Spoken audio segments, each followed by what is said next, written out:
Good evening student, welcome to my class BOD class. मैं विशु गर्ग आपका एक बार फिर स्वागत करता हूं। आज का हमारा जो टॉपिक है वो है स्टोर लेआउट। स्टोर लेआउट में आज हम पढ़ेंगे single layout and multi layout. ये है स्टोर लेआउट। स्टोर लेआउट का मीन्स है कि कस्टमर्स फॉर एग्जाम्पल अगर मैं लूँ, एक एरिया में अगर आपके पास 400 एक एरिया मीन्स एक मॉल में 425 रिटेलर स्टोर हैं। अगर कोई न्यू पर्सन या कस्टमर है, अगर उसे उस एरिया में वह नया है तो उसे कोई चीज़ खरीदनी है।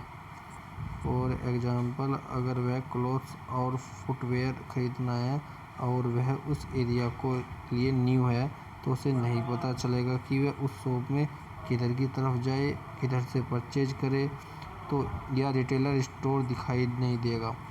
उसमें किस में जाना चाहिए वह डिसाइड नहीं कर पा रहा है, तो वह सभी शॉप में एक साथ नहीं जा सकता। वह कोई एक सिलेक्ट करेगा फिर वहाँ पर जाएगा, तो वो जिसको सबसे फर्स्ट में सिलेक्ट करेगा तो उसी की शॉप में जाएगा और इसी से रिटेलर शॉप में से सामान खरीदेगा। वह स्टोर आपका कैसा होगा, इसके लिए या उसका लेआउट कैसा होगा या उसकी बनावट कैसी होगी या उसका एडवर्टाइजमेंट कैसा होगा, वो रोल प्ले करता है। ये आपके दुकान के जो आपका स्ट्रक्चर्स है। हमारा स्टोर अंदर से कैसा है, बाहर से कैसा है, पता नहीं चलेगा यदि एक्सटर्नल और विंडो और डिस्प्ले, बाउंड्रीज़ और एक्सेट्रा जितनी भी तमाम चीज़ें हैं जो डिस्प्ले कर दें, उसको अट्रैक्टिव कर दें वो अंदर आने के लिए। तो मैं वही चीज़ आपको समझाना चाह रहा हूँ। देखते हैं आगे क्या है। आपका रिटेल स्टोर किस चीज़ से रिलेटिव करता है, आप उसकी इन्फॉर्मेशन अपने प्रॉपर वे में किस तरह से दी हुई हैं। स्थान भी नहीं किया है कि कोई काम भी नहीं लिया है, उतना लिखा है जितना आप बताना चाहते हो। जितना एक ग्राहक को पता होना चाहिए उस ग्राहक को रिटेलर स्टोर तक पहुंचा दे तो कितनी आपके पास इन्फॉर्मेशन दी जाए। बोर्ड कहाँ लगा हुआ है, कुछ की दूरी पर लगा हुआ है, रिटेल स्टोर तक पहुंचने को लगेगा। जो भी बाहर से अच्छा लगता है पहले वहां पर जाते हैं। अगर उसी दूसरी चीज़ ये है कि विंडो डिस्प्ले में आपको जो स्टोर है उसमें पता चलेगा कि चीज़ें अवेलेबल हैं या नहीं है, उसका इंट्रो हमें मिल जाता है।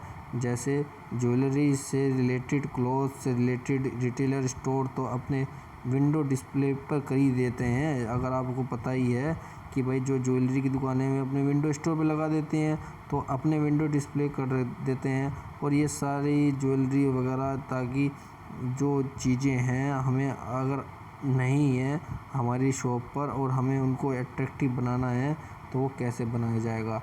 ये सभी चीज़ें इस तरह से रिटेल के पास आपके रिटेल स्टोर में अवेलेबल मिल जाती हैं।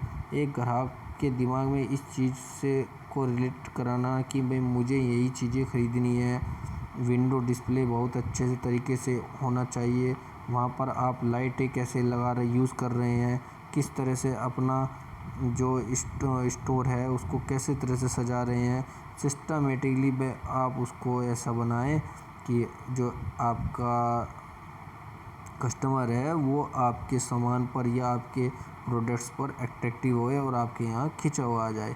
आपको मैं बता देता हूँ स्टोर लेआउट बेसिकली होता क्या है। आप अपने फ्लोर स्पेस को किस तरह से यूज़ कर रहे हैं। आप किसी भी रिटेल स्टोर्स पे जाते हो तो देखा होगा कि रिटेल स्टोर काफ़ी बड़े होते हैं।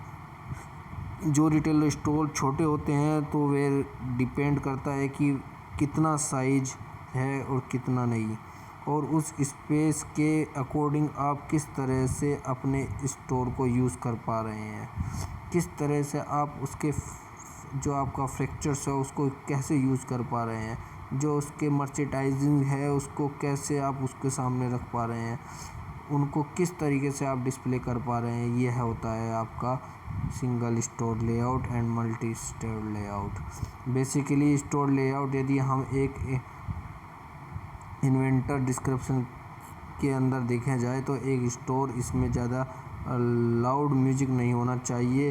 रिटेल स्टोर को क्लीन, साफ सुथरा, इम्पोर्टेंट फुल होना चाहिए।